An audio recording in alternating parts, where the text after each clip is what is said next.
For the defensive part of turtle, what we really want is to close up all the gaps and make it really hard for them to get in and get underhooks and get all those things. The easiest thing for us to do, which we'll show in this position so you can see it and then break it down, is take your elbows and bring them as close to your hip bones as you possibly can, and then I want to turn my hands over, thumbs out, and tuck my chin in.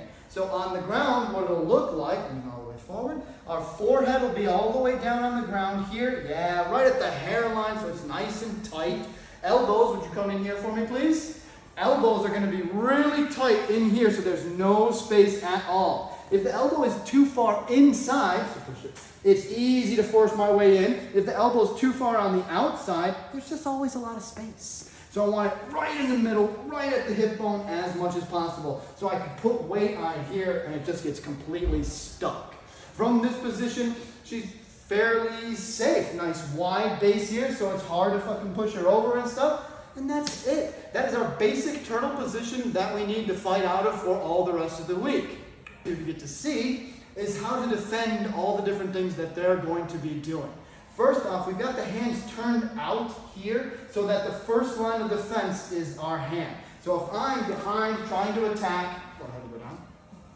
Here, right, I'm bringing my hand in this way. It's easy for her to close her hands, see back up, and grab onto my fingers here, right? Nice tight grip. 3 or more fingers is legal in any competition I've ever heard of, right? So we're good here, and it's really hard to deal with. Once she's got that grip, I've got to fight to get it back, which gives her a lot of control, right?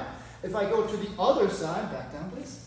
I go to the other side and try to reach around, same thing. She can even pass to a 2-on-1 and start to turn and do things and move me around and take some offense on there.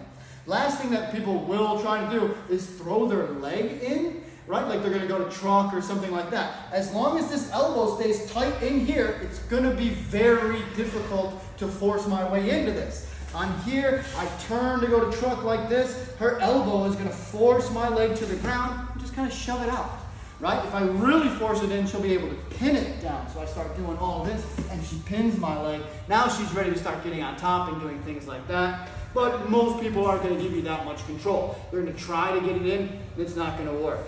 Lastly, they'll try to force their knee inside. But again, if those elbows are in the right position, this is really difficult position to find now. She's got a lot of opportunity to stop me from doing it, and I'm giving her a lot of space, so she should be able to move around and stuff. And that is turtle fundamentals.